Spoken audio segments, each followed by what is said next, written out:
ನಮಸ್ಕಾರ ಮೈಸೂರು ಎಲ್ಲ ಹೆಣ್ಮಕ್ಳಿಗೂ happy women's day ಅಂತ ಹೇಳ್ತಾ ವುಮೆನ್ಸ್ ಡೇ ಪ್ರಯುಕ್ತ ನನ್ನ ವೈಫ್ಗೆ ಒಂದು ಸೀರೆ ಕೊಡ್ಸೋಣ ಅಂತ ಸುಮಂಗಲಿ ಸಿಲ್ಕ್ಸ್ಗೆ ನಾನು ಹೋಗಿದ್ದೆ.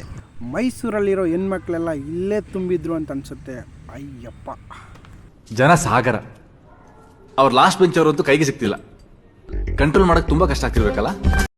ನಿಜಕ್ಕೂ ಈ ಶೋರೂಮ್ ಅವ್ರಿಗೆ ಹೆಣ್ಮಕ್ಳನ್ನ ಕಂಟ್ರೋಲ್ ಮಾಡೋಕ್ಕೆ ತುಂಬಾ ಕಷ್ಟ ಅಂತಲೇ ಹೇಳ್ಬೋದು. ಆದರೆ ಸೀರೆ ಕಲೆಕ್ಷನ್ ಮಾತ್ರ ಬ್ಯೂಟಿಫುಲ್ ಕಲೆಕ್ಷನ್ಸ್ ಇದೆ. ಸೂಪರಾಗಿ ಕಲೆಕ್ಷನ್ಸ್ಗಳು ಬಂದಿದೆ. ಯಾವುದನ್ನು ನೋಡಿ ಯಾವುದನ್ನು ಬಿಡೋಣ ಅಂತ ಅನಿಸ್ತಾಯಿತ್ತು. ನನಗೆ ಮಾತ್ರ 80% ಎಲ್ಲ ಸೀರೆನೂ ಇಷ್ಟ ಆಯಿತು. ಬಟ್ ಆದರೆ ನನ್ನ ವೈಫ್ಗೆ ಯಾವ ಸೀರೆನೂ ಇಷ್ಟ ಆಗಲೇ ಇಲ್ಲ.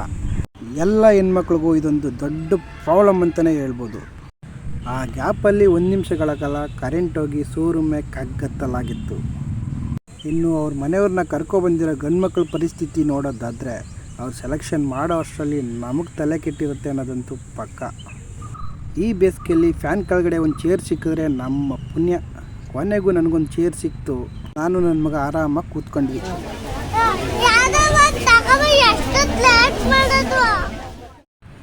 ಫೈನಲ್ಲಿ ನನ್ನ ಕಷ್ಟನ ನನ್ನ ಮಗ ಅರ್ಥ ಮಾಡಿಕೊಂಡ. ಹೆಣ್ಮಕ್ಳೇ ಇಷ್ಟು ಯಾವುದೇ ಸೀರೆ ತಗೊಳ್ಳೋಕೆ ಹೋದ್ರೂ ಬೇಗ ಸೆಲೆಕ್ಷನ್ ಮಾಡಲ್ಲ. ಫೈನಲಾಗಿ ಒಂದು ಸೀರೆ ಸೆಲೆಕ್ಷನ್ ಆಗೇ ಹೋಯ್ತು. ಸೆಲೆಕ್ಟ್ ಆಗಿದ್ದೇ ತಡ ಇಮ್ಮಿಡಿಯೇಟಾಗಿ ಬಿಲ್ಲಿಂಗ್ ಮಾಡಿಸಿ ಅಲ್ಲಿಂದ ಜೂಟಾದೆ. ಗಂಡು ಮಕ್ಳಿಗೊಂದು ಕಿವಿ ಮಾತು ಹೇಳೋಕ್ಕೆ ಇಷ್ಟಪಡ್ತೀನಿ. ನೀವು ತುಂಬ ಫ್ರೀಯಾಗಿದ್ದಾಗ ಮಾತ್ರ ಹೆಣ್ಮಕ್ಳ ಜೊತೆ ಸೀರೆ ತಗೊಳಕ್ಕೆ ಹೋಗಿ ಅಂತ ಹೇಳ್ತಾ ಬಾಯ್.